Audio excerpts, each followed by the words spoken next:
Hey everyone, it's Thorn. Before the discussion on one of Sonic's best moments in a long time, Jacob wanted me to remind you that I have a new video out on my personal channel about one of Sonic's worst moments, his last cartoon from the 90s, Sonic Underground. It's a very long deep dive looking for absolutely anything from that series that's worth salvaging, and you might be surprised at what I find.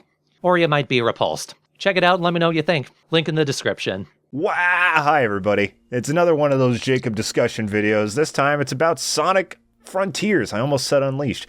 And as always, where there is a hedgehog, there is a Michaela. Hi Thorn, how are you? Hi, it's finally TheStrawhatNO discuss and not just Jacob talks to himself.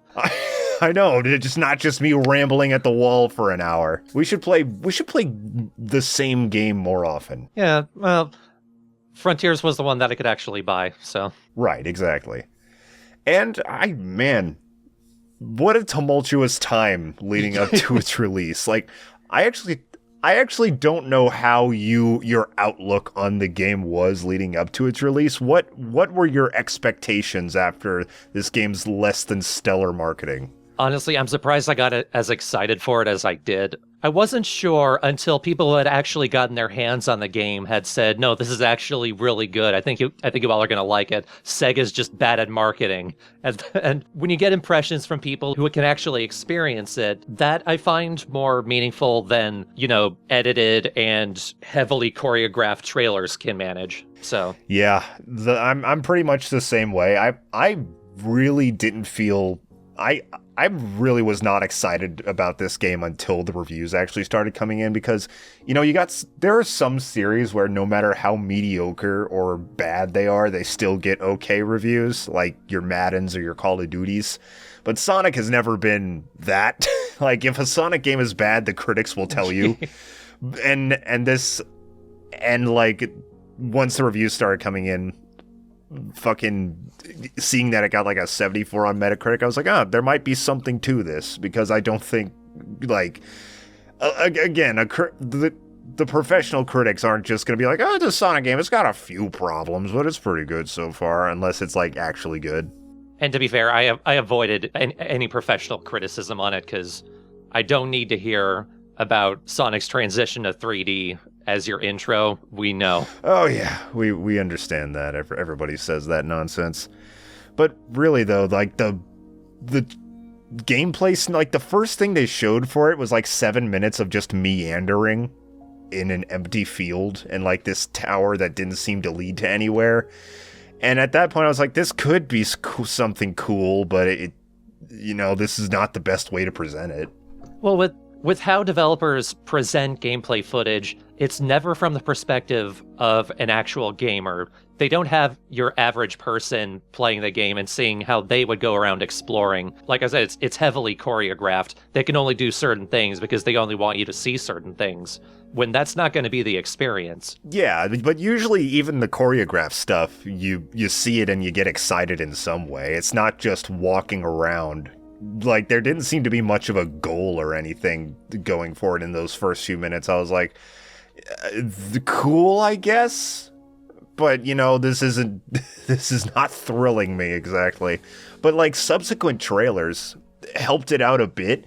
I think the part that really stuck with me was just seeing the, like, mangled, like, web of rails in the skyline. That just made it look so cheap. And even in the game, like, just as like a heads up, I liked this game. I just want to say that. I'm talking a lot of nonsense, but I did like it. This is our preamble. We need to get up to how we ended up liking it. Yeah, this is the opening. This is the opening act here. But even in the main game, I still thought, like, seeing those rails in the sky, they're just an eyesore, and that's all I could focus on in early gameplay. Yeah, there is very much a thing when you play it. You can see all of the corners that they cut, and they were not going to be able to hide that in pre-release footage. Within the store, like, they're able to integrate it diegetically in a way that you're like, okay, fine, whatever. One thing that stuck out to me from just a fan reaction on Twitter, I saw one person who took that initial screenshot of Kronos Island where you see the floating polygon, you see the tower, and those are pretty much the only landmarks that are there. And frankly, they're in Kronos Island, the entirety of it. But they had added in entire other structures in the background and rail systems that looked more organic. And yeah, you could kind of see. I think it's because they hadn't properly explained that during development, the game had been planned to be entirely open world. And like in the games, you could see Kronos Island ended up getting split into 3 different islands. But they hadn't said that that's what happened, that the game worlds are actually relatively small because they had to be cut down. So people were just expecting that this is all in your grand Breath of the Wild-ish open world. This is it. Yeah, that's why, like, I've noticed in, like, the months leading in to the game actually coming out, they started changing their vocabulary a bit to, like, open zone gameplay or something like that. Mm-hmm. And that made it a bit more... That made it a bit more clear what they were going for. Like, just certain large levels, kind of like a Pokemon Legends Arceus or like a Xenoblade Chronicles 3. Like, I don't think I don't think every game needs to be fully open world, and I don't think that a game that has just large areas that are separated by like a level select or loading screen, I don't think they're lesser because you can't walk to the world. But describing it as open zone seems to make a little bit more sense rather than like open world. Yeah, I'm not sure when, but there was a point in development where they pretty much had to scrap everything they had done and pare it back from open world to the smaller open zones. Again, the entire problem with the pre-release of this game was just that Sega cannot communicate. They can't. So nobody knew what the game was actually going to be like. They really can't. I was just so confused on what exactly I was looking at the entire time. And, you know, with any new Sonic game, like, you want to keep some cautious optimism, but really up until I started, like, watching you play, I think it was when I started watching your stream of it, that's when it kind of clicked in my head, like, oh, this looks like it's the real deal. This looks like something, like, actually pretty cool. Cautious optimism. With Sonic, it's so hard to come by, especially with the whole of the 2010s for the franchise, I see as like a real low point. Even when the games were okay, there was always something where, man, they just did not care. And then Sonic Forces, that was the point where it was like somebody in the higher up and everyone below them has given up. And so Frontiers comes around and there's just no hope. And then you get your hands on it, you're like, how the fuck did how did they do this? How did they pull this off? I know, like, one thing that was giving me optimism, at least in the long term, was how long this game took to come out. Yeah. I think the gap between Forces and Frontiers is the longest stretch without a mainline Sonic game, if you count Sonic Boom. And I think even if you don't count Sonic Boom, that was like the biggest gap since, I mean, unless you want to count the beginning of time up to 1991, but I don't know if that's really... I don't think that's really necessary to count. I still think it's one of the longest gaps because, like, the only other longer gap I can think of is, like, Sonic 3D Blast to Sonic Adventure. When did that come? Hold on. Let me see when 3D Blast did come out. I think 3D Blast was 96. Oh, yeah, that was really late. I forgot. Yeah, 96, and Adventure came out in 99, so that's only 3 years, rather than the 5 years between Forces and Frontiers. Sheesh. For me, it wasn't necessarily the gap. It was learning that the game had been delayed for a year, because I've been saying every time a bad Sonic game comes out, it's because it got rushed way too early onto store shelves, and pretty much even the good Sonic games, excluding like the original classics, you could tell if they had another year of development, the game could have been really good. We've discussed this a lot in our streams of the Sonic games. Sonic Team just doesn't polish their Sonic games. No. And if they did, they could be something really special. And that extra year that they gave for Frontiers gave me the hope that maybe they're finally doing that. And there's still so many corners that they cut, and it still feels like it ended up getting rushed to store shelves. But this time, I think they had their priorities in the right place. So, like, graphically, doesn't look that great. Anytime Sonic gets in the way of the shadow disappears. And you can really see that in the fishing ponds. Sometimes the physics are wonky. Again, the rails everywhere. Everything looks really cheap.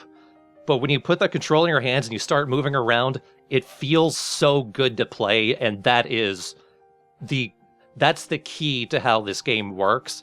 And genuinely, I don't think Sonic has ever felt this good to control, even going back to the originals. And to be fair, I'm just not very good at them.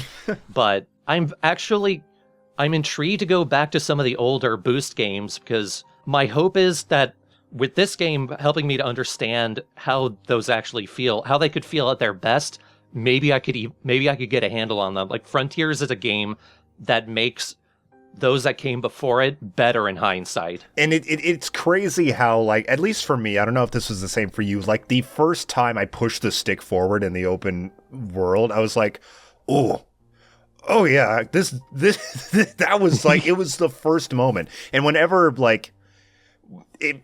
you feel like just goodness from the first second you press a controller, I feel like if I looked at my shelf, I could think of another example. It's like, the second you press a button, you know it feels good.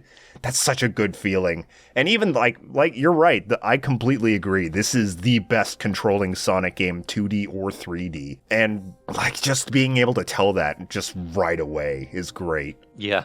I think it helps that another thing we've talked about, this is more my thing. A lot of people gave Sonic Lost World flack for having a run button. And I think part of it is Sonic is just generally kind of slow in that game. But personally, I think more Sonic games need to give you more granular control over the speed, and that would help considerably with the feel of the game and the reliability of the controls, and especially the platforming.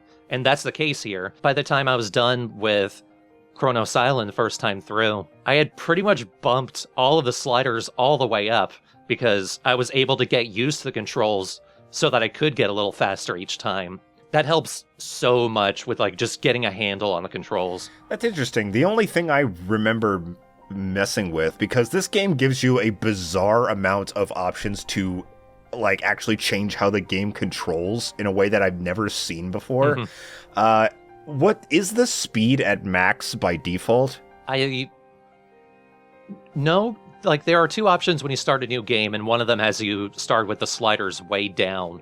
But like the speed mode or whatever, even then they're not at max on that. I had to bump them up. Right, because I guess that's the only thing I really changed to my remembrance. I got used to the way the game controlled really well, but if there's anything you don't like you could change like how sharp he turns, how fast he goes, stuff like that.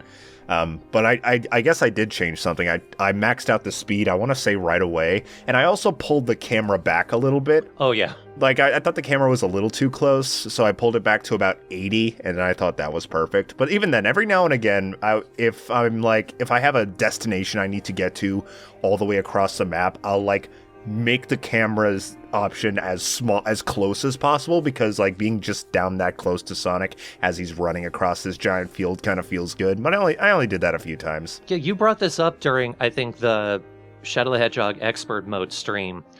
A lot of Sonic games feel really cramped, and there's literally a cutscene in this game where they kind of bring that up, and how this game avoids that by giving you so much space, but also by allowing you to pull the camera back. And this really feels like the first game in a while where I actually have the space that I need in order to play Sonic. It's just so freeing. Yeah. Because I feel like as Sonic, you've always wanted just a playground, if you will, to be fast.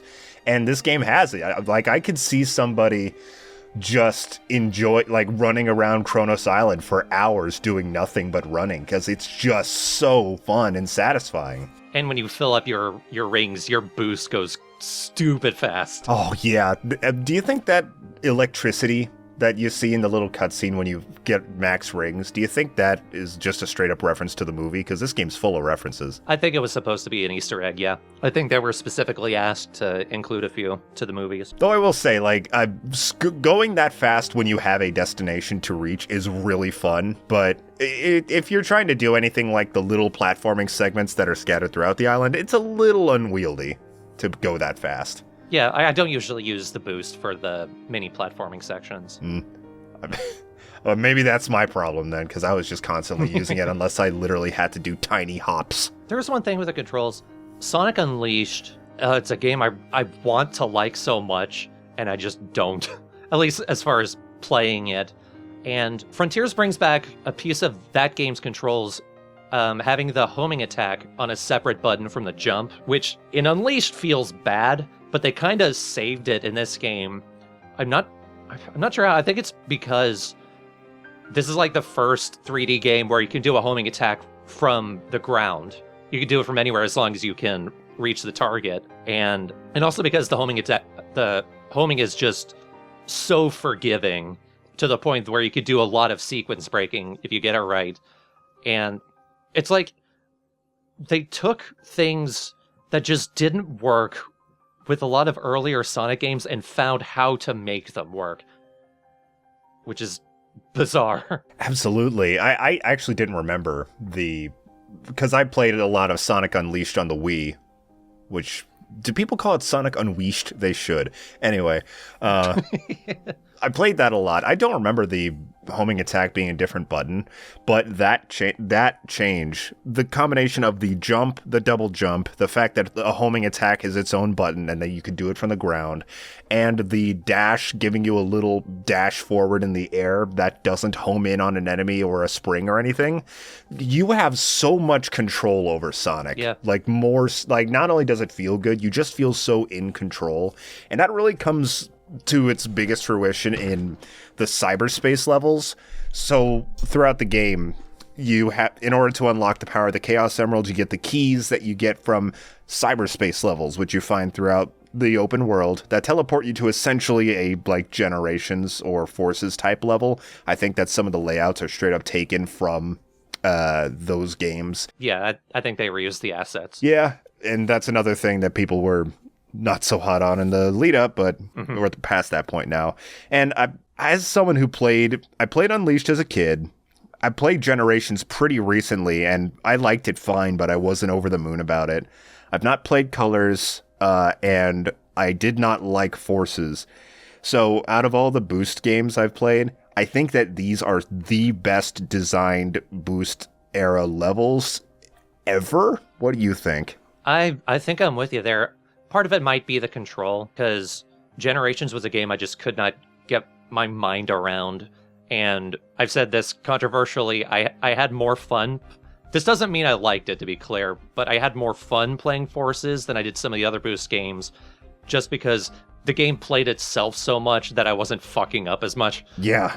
There's just so many stretches where you just held down the boost button, ran through a bunch of enemies. That's what bored me so much about that game. Yeah, it's not a good game by any means. But yeah, the cyberspace levels, even when you don't need to go into them, I kind of enjoy checking them out. Maybe not so much the 2D ones. But yeah, they just feel nice. And this is something that you also brought up before. Like, your ideal length of a Sonic game. And that's kind of what they did here. Pretty much. I have said that my ideal Boost Sonic game is 100 2-minute levels. And, I mean, there's not 100, there's 30, I think, something around there. But they are all 2 minutes or less, so you're not spending forever in them. And they have this incredible flow. Yeah. They are so built around speed in ways that bafflingly have taken this long to get to. Every Sonic game has these moments where you're just jumping on these slow platforms. Or you brought up the side-scrolling bit. The side-scrolling levels were always the worst. The side-scrolling modern Sonic levels were always the worst parts about Unleashed or Generations. But this game, I think there was only a few. Most of them are the free-roaming 3D style. And they just flow so well, and they allow you to go fast basically the whole time. There's very little downtime in these levels, and getting through them quickly feels incredible. Yeah, and they're just the right length for it, because every now and then I think about speed running a 3D Sonic game, especially the adventure games, because I pretty much grew up on them, but their length, it would be agonizing to try to do that. Whereas these, more than a few times, I'm right now, I'm recording footage, not while recording this, but right now, playing the game right now to get some reminders. I'm having some real trouble. But I'm recording footage for an LP of this game, and I am actively going for the cyberspace levels, just because I want to do a essentially 100% LP. But more than a few times, I've gone through it and I hadn't gotten the S rank, but I kind of wanted to go again and see if I could actually get a good speed, like more or less speed run of the cyberspace levels, just because they're good levels for it. And they're the right length for it. It's not such a pain to start over and try again with these. Absolutely. I honestly akin them to like a Mirror's Edge level, where those get the levels in Mirror's Edge 1 are designed with speedrunning and going through them as quickly as possible in mind. Even if I recently replayed that game, the controls are fucking weird, but like it's that same kind of satisfaction where like I want to go as fast as I can. And I think you, especially, Thorn, you'll be able to, if you haven't already, because I actually did all of the challenges and all the cyberspace levels. If you can get an S rank on level 1-2, you can get an S rank on any of them. Yeah. I don't know why that is, like, far and away the hardest level to get an S rank on for some reason. And it's like the second one you go to. It feels like it was an accident. It does, like, because you have that one. And then you have some later levels where I'm like, oh, I died like twice. I'm fucking up so much. There's no way I'm getting an S rank. And I beat the S time by like 20 seconds. Whereas a few times while recording, I didn't die, but like I missed one of the red rings and I went back to get it. And I figured maybe I would be over the S rank by 5 seconds, and I was under it by 20. Yeah, exactly. That happens all the time. I will say, I wish this game was a little harder. I did play on hard mode. And I still, like, literally level 1-2 was basically the only cyberspace level that I ever struggled with. And it's weird because people have found different ways to get through 1-2, and all of them, you get to the goal with like 1 second left. Yeah, when I did beat it, I took a route that I thought was the long way. I thought I was taking the shortcut every time, and I just kept missing it by like 5 whole seconds. Like, where can I cut out 5 seconds of this? But then you take what you feel like is the long way, because it's just like a regular route that you run on, while the shortcuts, usually there's something like a spring or an extra more difficult jump for you to take. Those are usually the shorter routes, but in this case, it's just run to the left and you're good. The trick with that level, for anyone who still hasn't gotten an S rank on it yet, take the boost pads and the dash rings. As long as you do those, both of them are speeding you up in some way, and that's how you get to the end. Yeah. Like, even near the end on those rails with the mines, with the spikes, whatever, with the gaps and the rings just above them, it feels like what you're supposed to do is to, dodge the spikes and jump around the rails. No, you need to jump into the rings because they push you forward. That's giving you more time. Yeah, as long as you do that at the start, take the left at the fork, and then again go through every ring that you see, you'll get it. It'll be close, but you'll get it. And on the topic of difficulty, I found the cyberspace levels to be a fair bit easier than the overworld sections. The overworld section, they weren't difficult, but I found myself struggling a bit because of the like somewhat leftover jank that the game has. But the combat overall was, even leading up to the game, I thought the combat looked like a lot of fun, and it was. You're running around, you have these small enemies that you can defeat for essentially experience points that you can spend on this skill tree. Well, it's not really a tree, it's just like a bunch of abilities that you can unlock in a set order. Little combo attacks, yeah. Combo attacks, yeah. And then you have these bigger ones that give you gears that you can use to unlock the cyberspace levels. These can be a lot of fun to fight, but there's one that sticks out to me that was really annoying. It was, I think, the Strider in the desert level, because you had to grind around him in order to like dodge his projectiles so that you can get like to the center and beat him up. But the problem is his giant ass legs are in front of the camera, and I kept not being able to see where the obstacles are coming from because of that. Did you have that problem? No, that boss is just generally tedious with what you have to do before you can actually fight him. It is that, but every now and again I found myself, because it has those like balls of electricity that go around the rails. I kept finding myself having to like turn my head somehow to see, to like you know in a game where like you try to like angle your head around an obstacle when that's not how televisions work. I had to do that several times to fucking get past this damn thing. I hated it. But a lot of them are just really fun to do. Another like instance of like not just combat but also puzzle solving is the Psyloop, which I keep calling the Cycloop, which sounds sillier, and I'm glad they didn't name it that. Just being able to like stun enemies by running a circle around them, it feels so Sonic, and it feels so natural to do, just to hold the button to draw a circle, like Pokemon Rangers it around an enemy. Yeah, I'm sure we'll talk about the major bosses in a second, but did you know you can Psyloop them? What? Really? And it rules? I had no idea. I didn't even try. I may need to try that like when we're done here. I only did it on accident, but then I was like, I'm doing this every time. That sounds sick. I mean, I guess we could just transition into the big bosses, playing as Super Sonic in all of them. Man, it's about time they incorporated Super Sonic into a more like substantial part of a 3D Sonic game, because he's just been like in the 2D games, you know, getting all the Chaos Emeralds and turning into them when you jump, that's fun and all. But in the 3D levels, it's always been relegated to the final boss. Mm-hmm. And now having it relegated to every boss is a nice change, and playing as him, it fucking rocks. The only real pre-release footage I sat down and watched was Some Call Me Johnny's video on it. And he and pretty much everyone else who was able to get footage early, they were not allowed to show off the bosses. But like, there was enough in the game that thought, okay, I'm kind of on board. I think I'll buy this. And then I got to the boss, the first boss, Giganto, and I thought, oh, that's why they want you to experience this yourself, because no boss in a 3D Sonic game has ever been this cool. Nope, never. Like even when you do play Super Sonic and the other ones, like. This just makes them all look pathetic in comparison almost. It's just so rad. You feel so strong, but they're just like challenging enough that it's not mindless too. I honestly wouldn't have thought. Sonic has always been more or less built around the influences of those around him. Even going back to the first Sonic game, he was intended to be like an answer to Mario. I never would have thought they'd take influence from Metal Gear Rising. But that's what it feels like. Oh, yeah.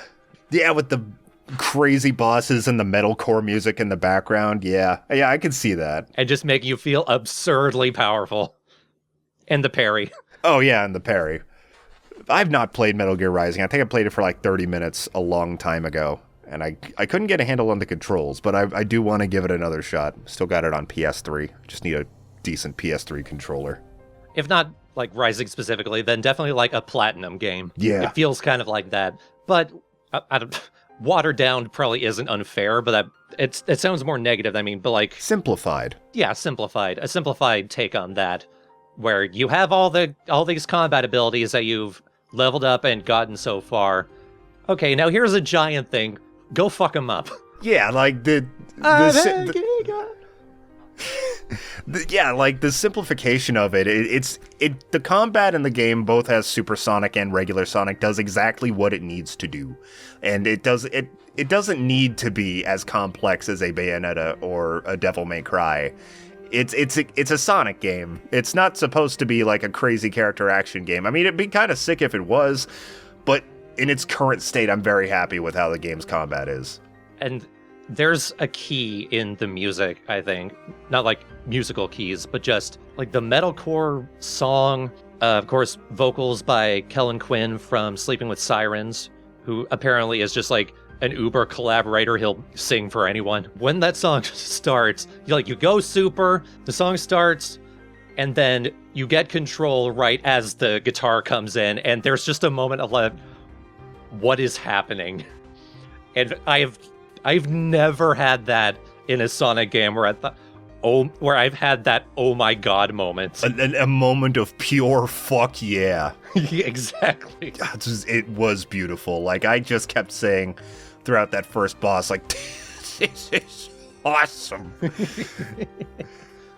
God damn, what a fucking game. I loved this fucking game. It was really, God, it was just so much fun. And they're going to be adding more stuff to it down the line, like being able to play as Amy, Tails, and Knuckles. That's great. I wonder how they're going to implement that, because I'm wondering if you're actually going to be able to run around the world as them, or if it's going to be like, I keep remembering how you could play as the Joker in Batman Arkham Asylum, but really it was just like you could play as him in the challenge mode, and you could like play the little challenge mode levels as him. I wonder if it's just going to be like something separate and small compared to actually playing as Sonic. Yeah, I expect they'll have their own levels, and it'll be a much smaller scale. I'm just glad the response was positive enough that they're like, okay, we can actually start finishing this game, because they took out so much, and I wouldn't call the game empty, but you can see where they're like, okay, we need to focus more on the controls for once.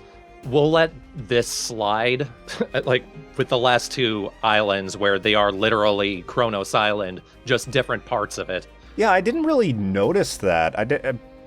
It didn't, because I saw you describe the game as unfinished, and that usually does have a very negative connotation. Like, you likened it to Metal Gear Solid 5, which is as literally as you can unfinished. I mean, the game plays great, but the story is, they just stop it early. Like, they did not complete the story of that game. And then there's other ways that you can call a game unfinished, like what Nintendo does with like its Mario sports games a lot is they'll release a half-baked product and then like update it for free over the next like few months, and then they'll be like, oh, they're giving you free DLC essentially. No, that's just the rest of the game. Yeah. But Sonic Frontiers did feel like a complete package. The stuff that it took out, I'm actually not super aware of that bit. But I never felt like something was missing as I was playing the whole game, or that something didn't come together right.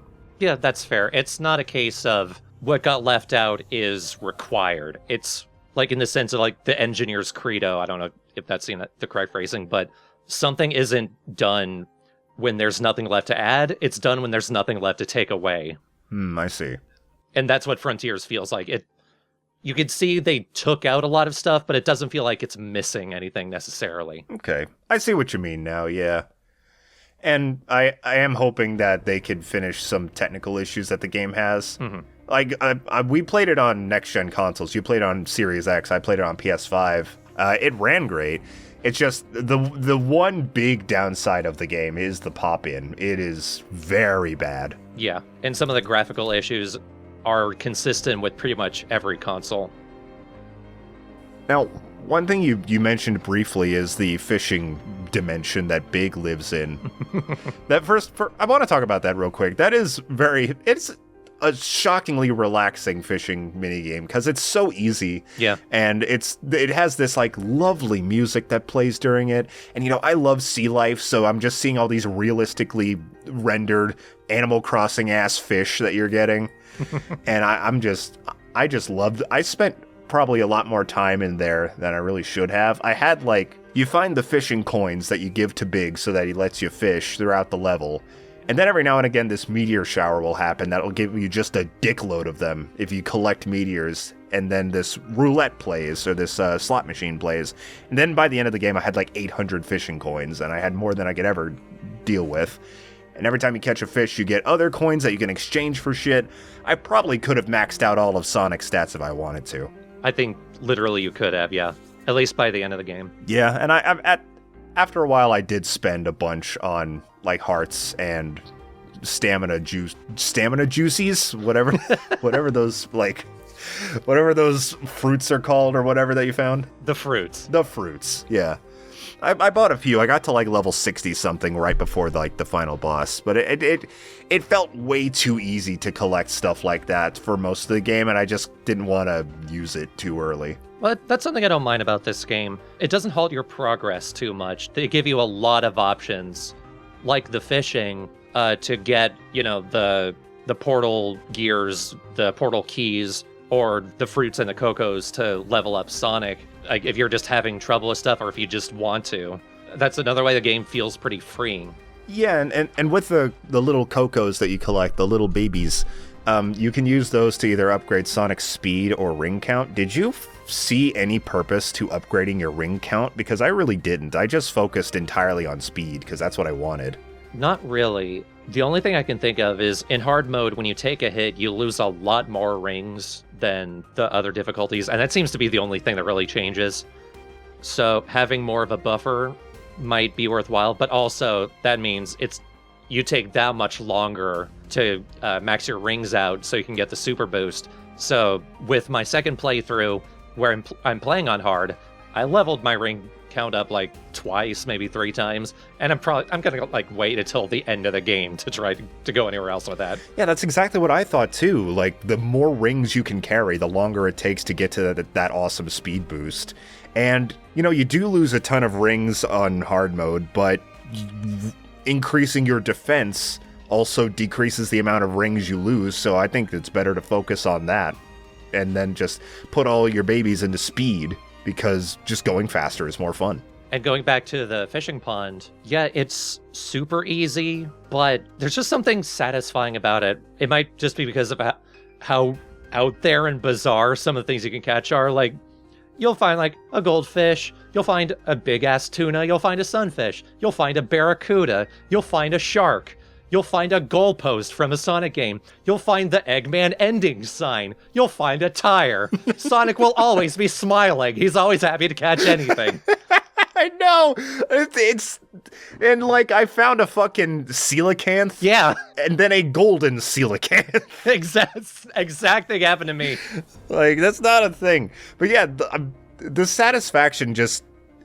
This game's sound design is great, like from the music to the sound effects to the like UI and all of that. Mm-hmm. Like, just the calming music, the dripping dropping of the water as your bobber goes into it, the like little like anime ass eye flash that happens when you succeed at the fishing mini game, to like the cute little song that plays that gets slightly more intense if you found something new. It's just, I could lose so much time just in the fishing mini game, like way more than I really need to. Yeah, same. Mostly because the only thing I really consistently bought from Big Shop was the Eggman logs that are just audio logs from Dr. Eggman. And I guess that could transition us into the story and writing of this game, because I think this is like, it's not even close. This is the best written and the best storied Sonic game ever. Absolutely. So the script was written by Archie Comics turned IDW Comics head writer Ian Flynn, and he wasn't in charge of like the direction of the story, but he did get to write the script, and his voice, his understanding of these characters, and his emotional intelligence is absolutely on display here. And none of these characters have been this likable in such a long time. Yeah, you notice that right off the bat, how the writing is just, you described it as, oh, yeah, you're right, intelligent. Mm-hmm. This feels like a story that actually had effort put into it and was not just more of an excuse for gameplay or something that had to be there because it had to be there. Like, a lot of it's kind of optional. Yeah. Because as you're traveling the world, each island has a different friend you could talk to. First there's Amy, then there's Knuckles, then Tails, and you could just there's a lot of just optional dialogue that you can go through, but I wanted to see all of it, and I did. And Amy is a delight. I will say, like, they didn't really, like, I feel like they overcorrected on the fact that she used to be just annoyingly in love with Sonic. I don't think that she mentioned that she had a crush on him like once, and as a romance sucker, I would have liked just a little bit more of like romantic tension between the two. They could have added a little more, yeah. This is something that I really appreciate about the writing, is that it doesn't just pretend that the last 10 years didn't happen. It's literally something that's in Undefeatable, the theme song to the Gigantos fight. Running from the past is a losing game. It never brings you glory. That's kind of the ethos of the game when it comes to, forces, how the characters have been acting this whole time. And they explicitly looking at that with Tails. Amy does feel like she's carrying on from, the responsible leader who had to command under Knuckles the entire resistance while fighting Eggman when he had control over the world. It does feel like she would have different priorities after going through that than just Sonic, please marry me. Oh yeah, absolutely. Like I said, before she was just kind of flanderized and annoying, but yeah, Sonic Heroes is not her high point. No, Sonic Heroes or even Sonic Adventure. She had the relationship with the bird, so that was Sonic Adventure was the start of her having depth and moving beyond that, and then they just stopped. Yeah, they just stopped. Like I said, I just think they overcorrected. They could have done a little something, just something cute, because like certain fans would just be all over that shit, but without making it like her only character trait. Yeah, but overall she was written very smartly, very intelligently, and very mature. Tails as well, like. You mentioned forces. I think the one of the most infamous parts of that game is when Tails just cowers in fear and hopes for Sonic to save him, and that's just such a backwards thing from like any little bit of character development he had in the adventure games. And this game really brings that up. He feels a lot more like he feels the connection to Sonic that he does have, but he also feels a lot more independent as well. And I think it struck a perfect balance between the two. This is a thing about Ian Flynn's writing.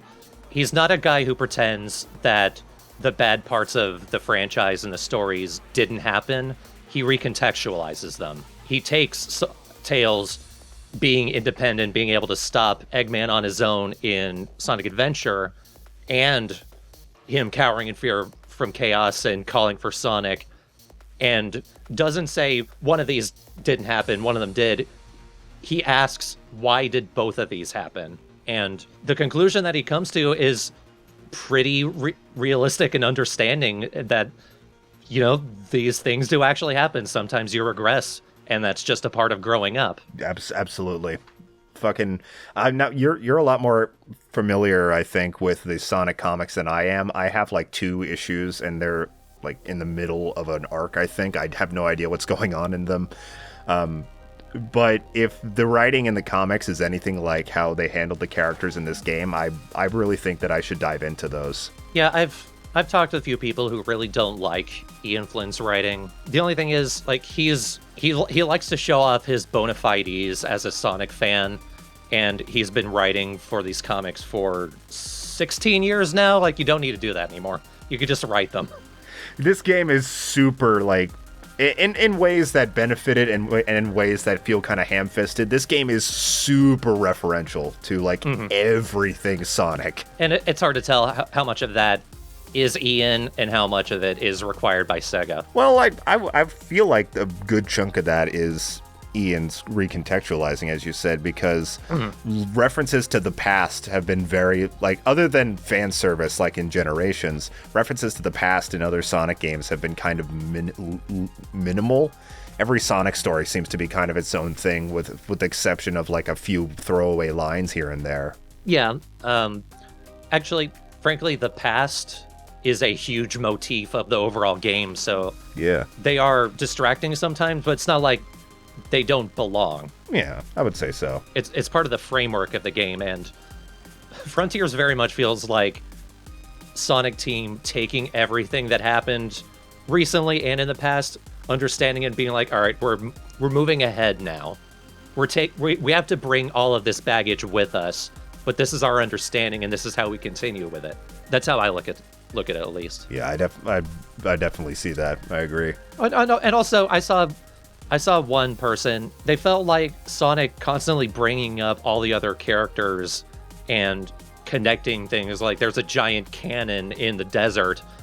One of the pieces of dialogue you can get when you come up to it is he wonders what Omega would think about that, if he would like be offended, or if he would say, I'm more stronger than that. The cute thing about that is it means Sonic is a character who's always thinking about his friends. So that's how I think about it. And that is perfect for him, isn't it? Like, Sonic is sometimes portrayed as like a jackass. I think that he was at his worst, I think, in Shadow the Hedgehog. like I rewatched our best of that, and like when Eggman was just like in like disarray over the fact that his grandfather sold out to Black Doom, and Sonic's response was, big deal.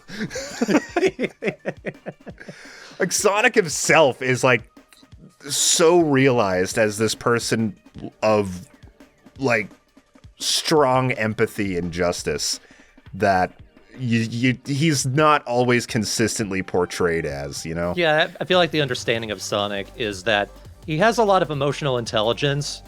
He just can't communicate it very well. He can't always read the room. Yeah, I mean, if they wanted to go that way, they could, you know, reference that and have it be an actual struggle of Sonic's character, but sometimes it's just bad writing.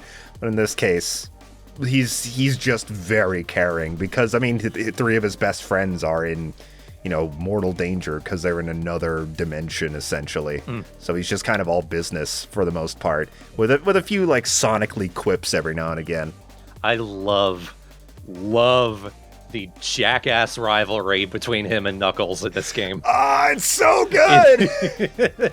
They are just smugging at each other so hard. I'm like, this is the gayest shit in all of Sonic, and I love it. Yeah, they took all of the romantic tension between Exactly. Sonic and Amy and put it in Knuckles instead. Oh my god.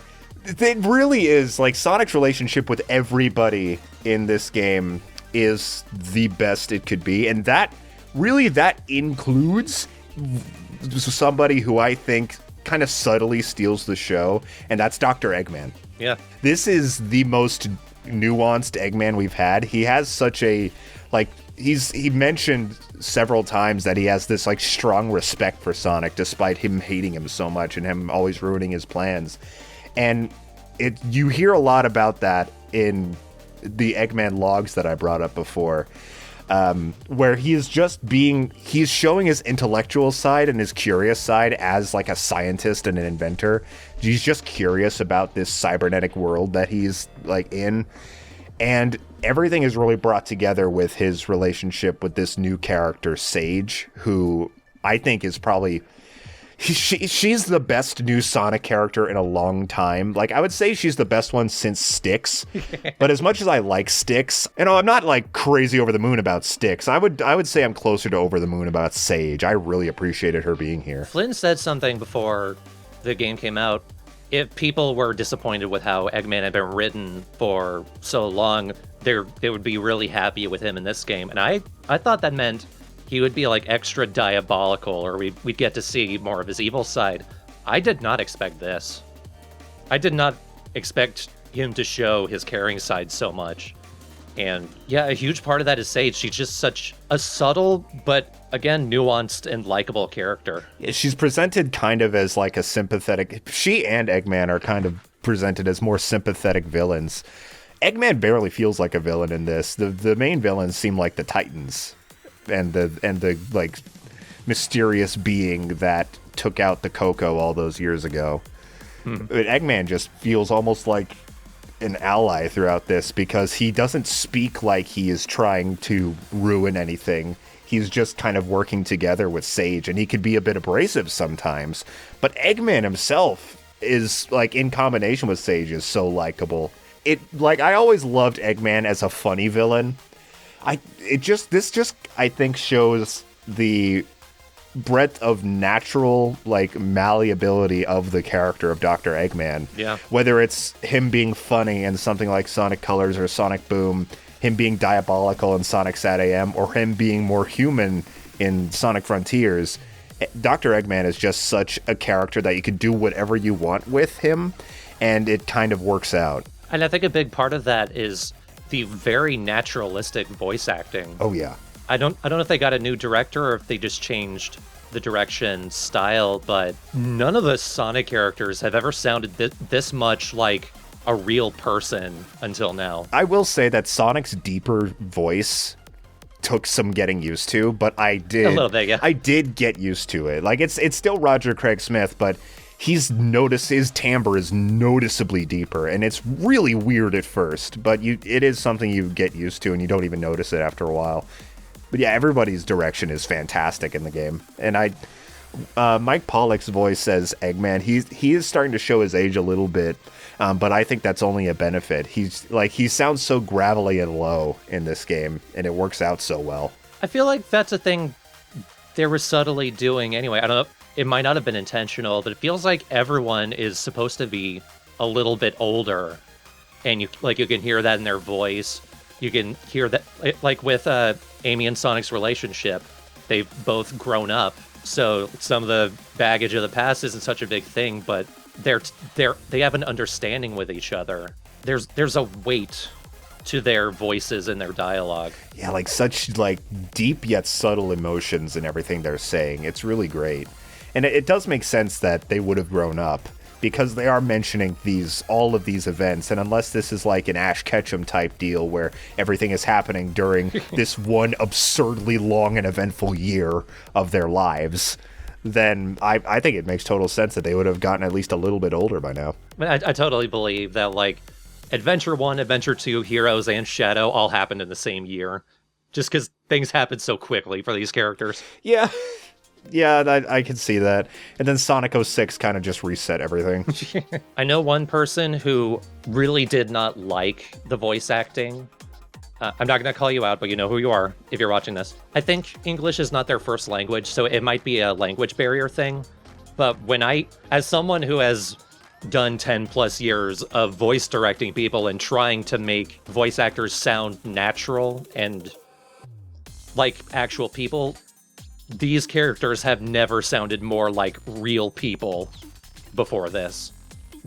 Their voices all sound, at least their performances, all feel very naturalistic to me. I can see if somebody not liking the sound of the voices, because again, with Sonic's deeper timbre, Knuckles sounds kind of different in this game. I don't know if it's a new voice actor.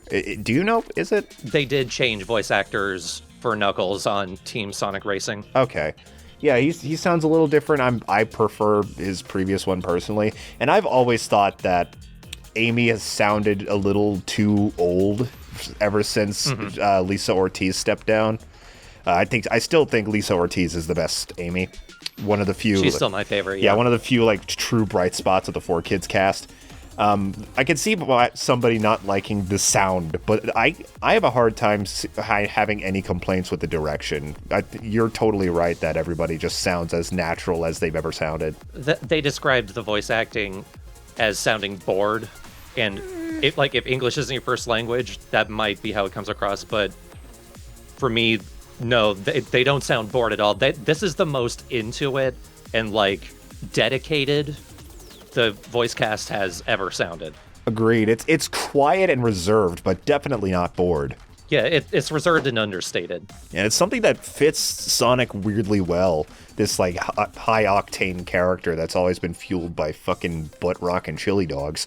Like the way this game presents its voices and story, it works weirdly well. Before Frontiers, before this game, I was always of the opinion that I think that with the right writing, Sonic would do better in a more lighthearted and comedic writing style rather than the serious tone that they went for, like mostly with 06, which was, I felt like, embarrassingly melodramatic. That was the nadir of that whole thing, yeah. Agreed, but like this really turned me around. This tone I think was perfect, where it's not too tragic, it's not too like overly dramatic, but it's also not very jokey either, and this totally swayed me. I think that this, like, if Sonic Stories kept this tone from this point onward, I'll be happy with that. Part of it is the people working behind it, I feel like. Ian Flynn is good at that, but also Sonic was always intended to be for a slightly older audience than for characters like Mario,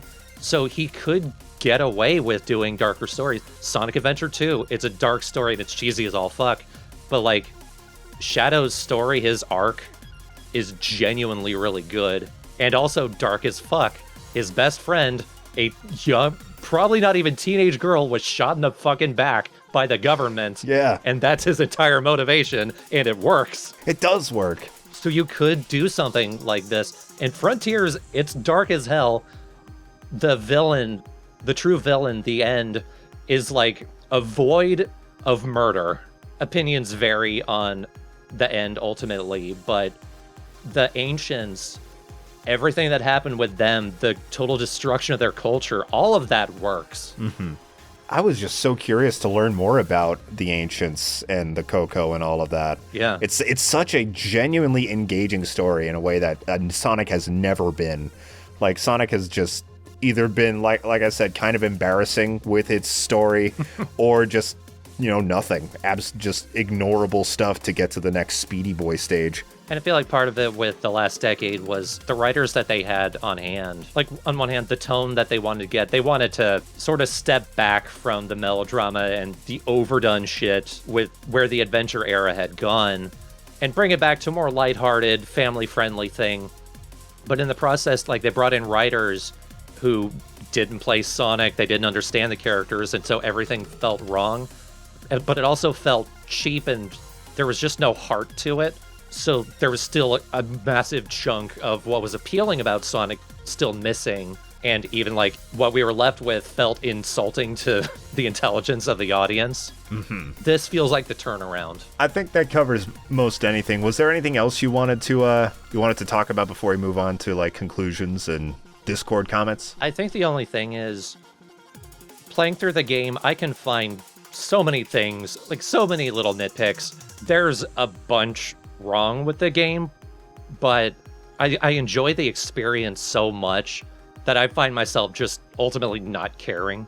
And I think that comes down to just how enjoyable the core gameplay and how strong the characters themselves are, that they fill in gaps, pretty fucking deep gaps too. Also, after so many years of Sonic games that are just not satisfying, this is the first game where I can feel like I really feel like I can just let shit go and I can enjoy it.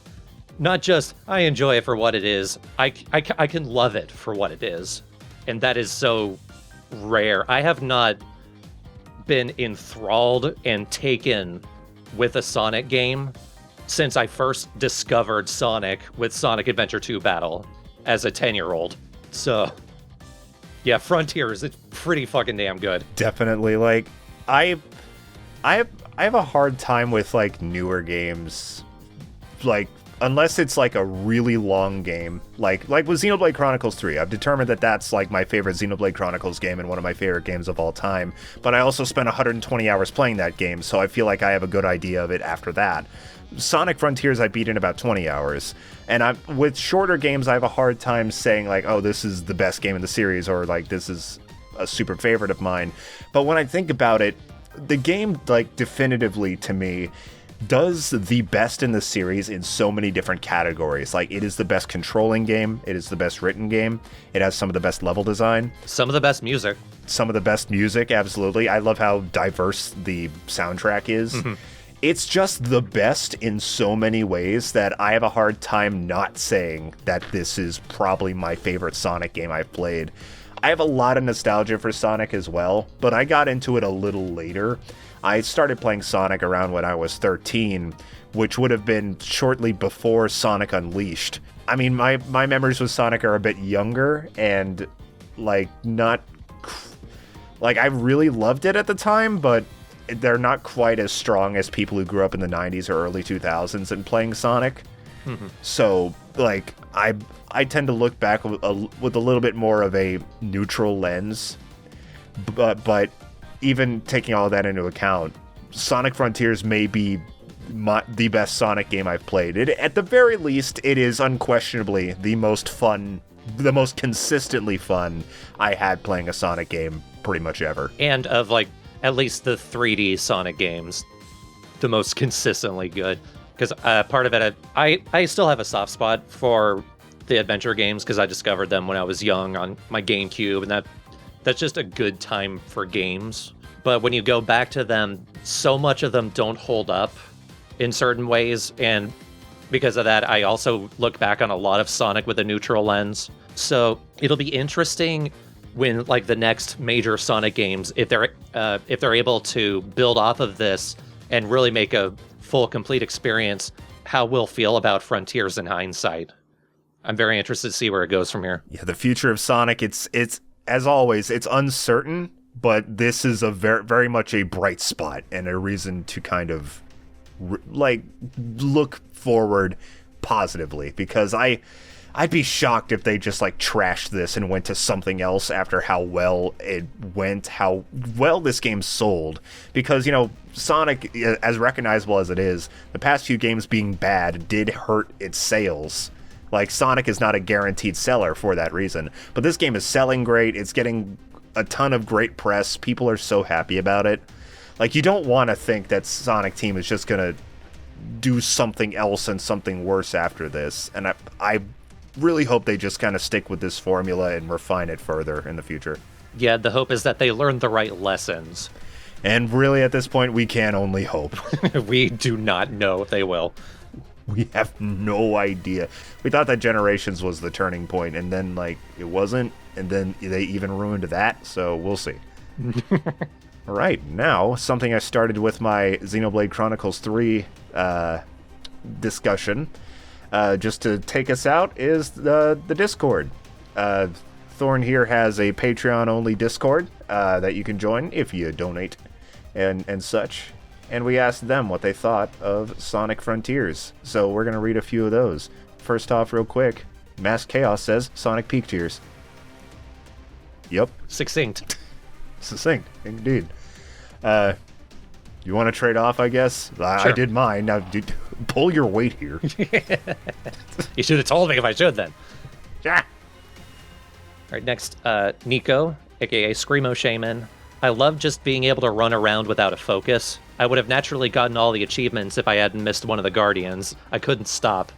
Sure, it's a bit unpolished, but the fun factor is most important to me. That being said, the Titan battles are fucking stupid, and that's why I love them. I don't even know if there's a lot of stuff that I would describe as stupid, which is why I love it. I just think the Titan battles they're just unironically awesome. In a way, there's this is absurd. At least for Sonic going that hard. It's a little absurd. I guess so, with the music, and at the end of the day, it's still a golden flying hedgehog. Yeah.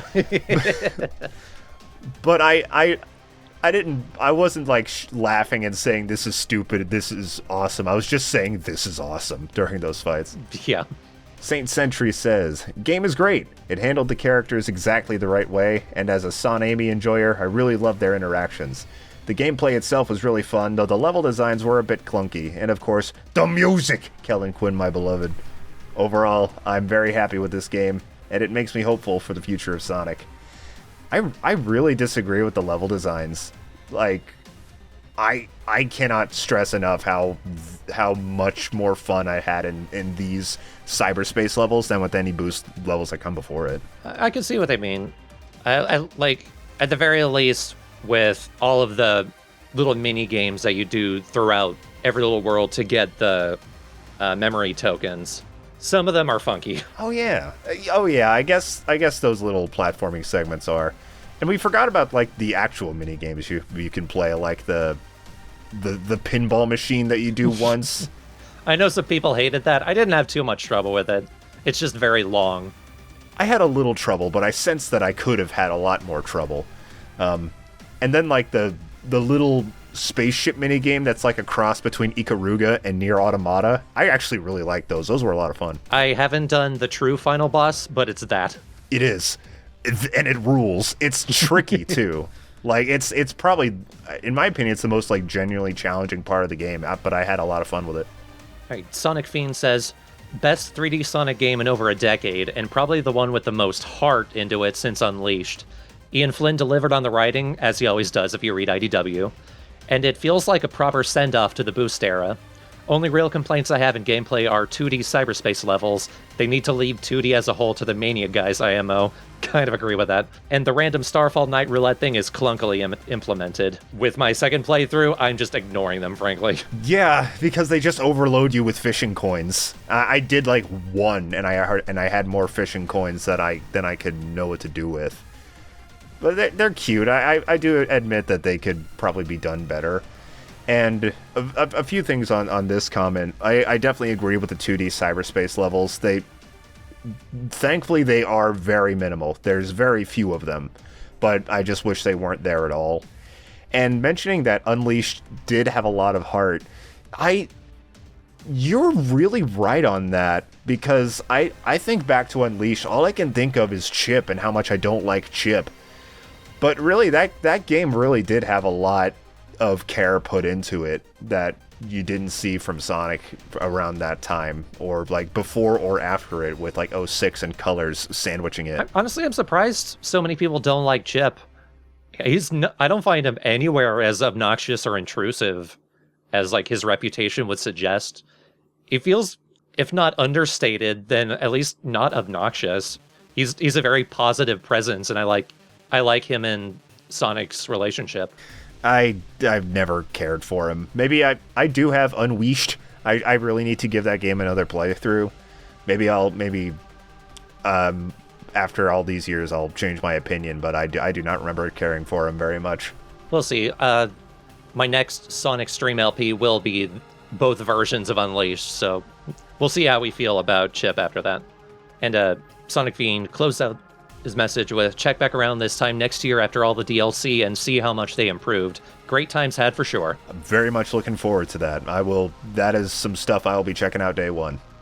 I will say, so unlike something like, I don't know if No Man's Sky is an appropriate comparison, but like when that game came out, it was like, this wasn't quite what anyone wanted or expected, but over time it got so many updates that it felt like according to people, I haven't played it, it felt like a more complete, almost different game. And I wonder if Frontiers will end up feeling the same, if its updates end up ultimately completing the game over time.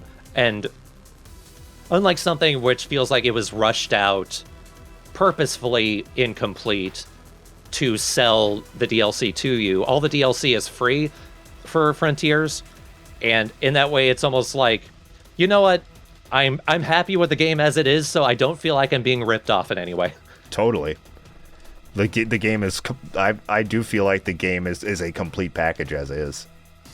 I was going to say something else, but I forgot, so I'm going to read the next I'm going to read the next thingy from Alinar.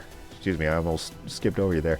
Alinar says, was into it at first, loved running through the stages, bouncing from jungle gym to jungle gym. That's a good way to describe them. Yeah.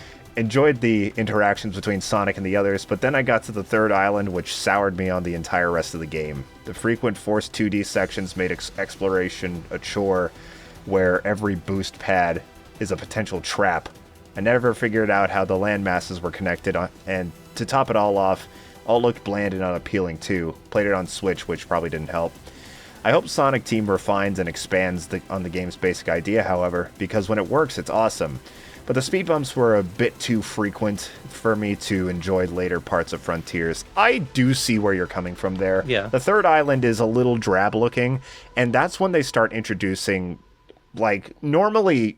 Before then, there were these little glowing blue areas that you would cycle loop, and then you would get like an item, whether it be like tokens or a key or anything. This is when they started introducing ones that reveal springs or speed boosters, which are really annoying because when you cycle loop them, they don't stay cycle looped. Yeah. So you keep passing them, and it's like, ooh, an item. Never mind, it's just the same spring I've unveiled 6 times now. There's a structure around where you first meet Tails that immediately came to mind when you were reading Alinar's comment, where if you touch any of the springs or any of the boost pads, you're locked into this super long side-scrolling section, and it's hard to get out of it. It is. Like, you can't... When you're locked into 2D, you are locked in. And I guess, people kept... You and...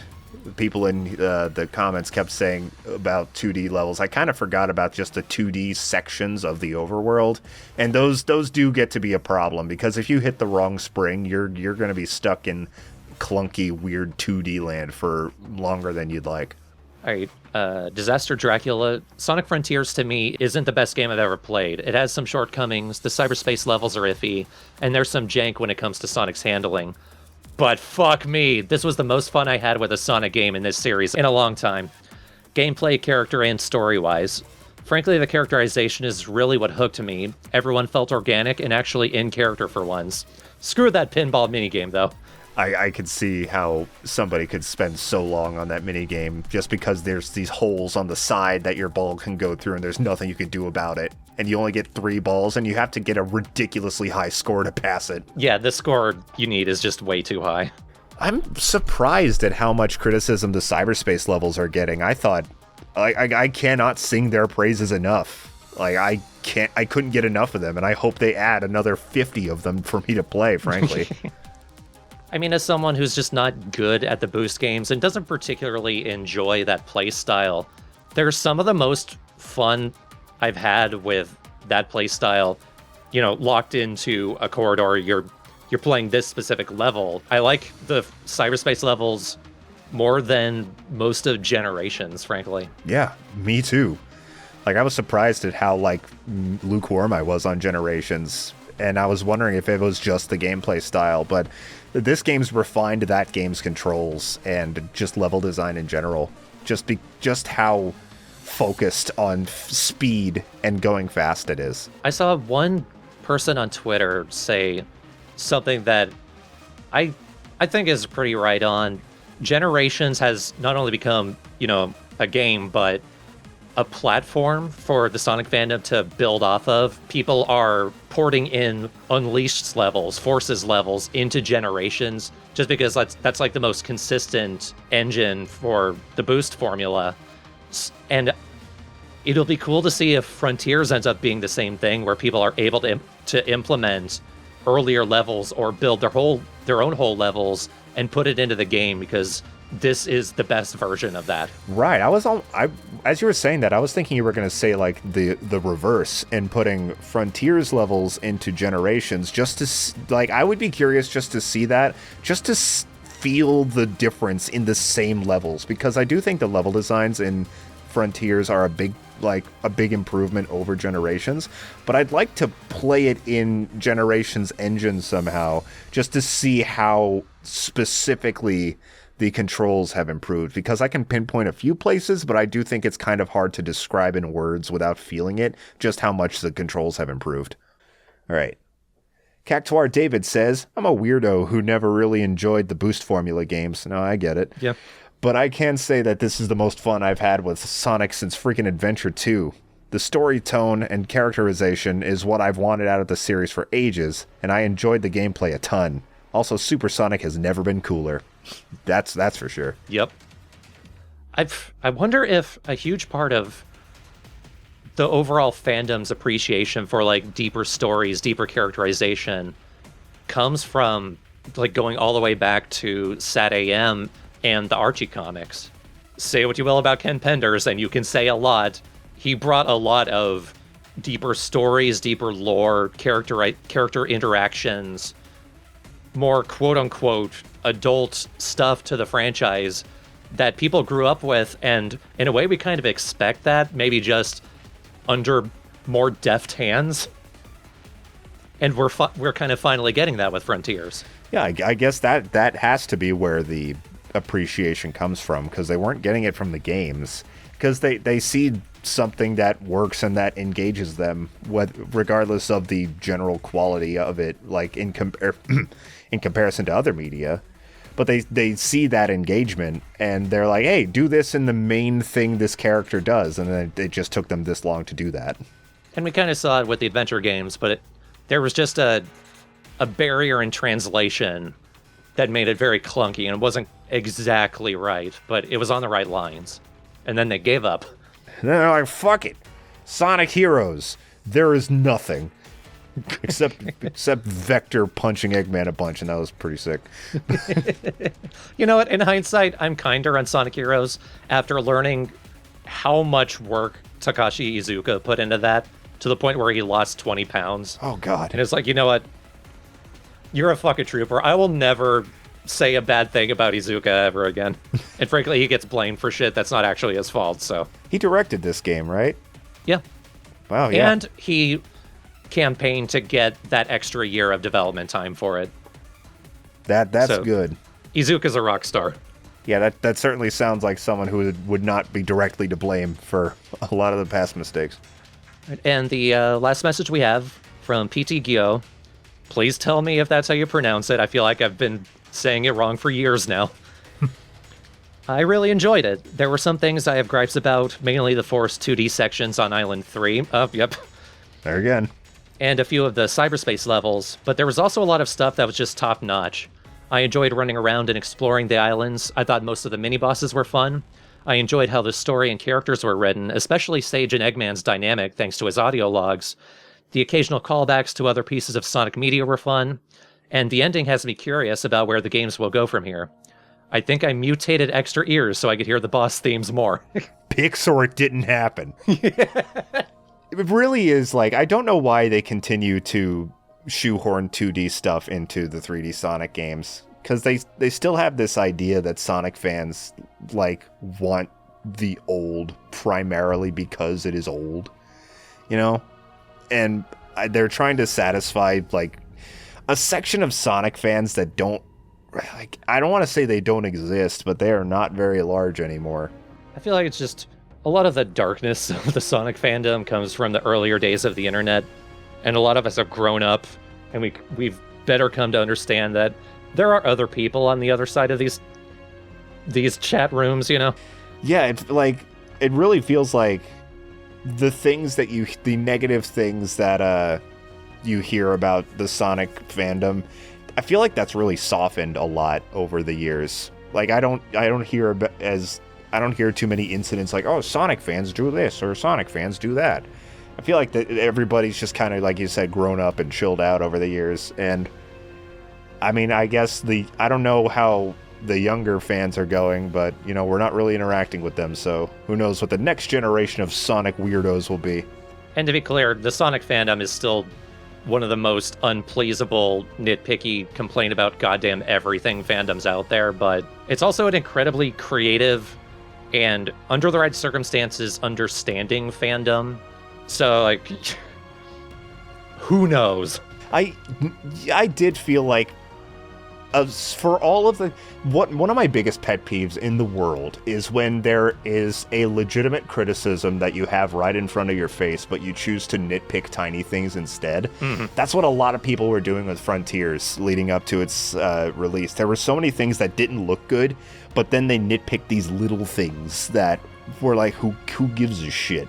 Like, there's this, it's like if there's like a giant pile of horse shit on your floor, but then you see like a vase that's slightly crooked, and then you focus on the vase. Like, clean up the horse shit. Yeah, but the vase has a crack. Fill it with the horse shit. It'll dry up, and it'll look worse, but at least the problem's solved. Exactly. You gotta think right.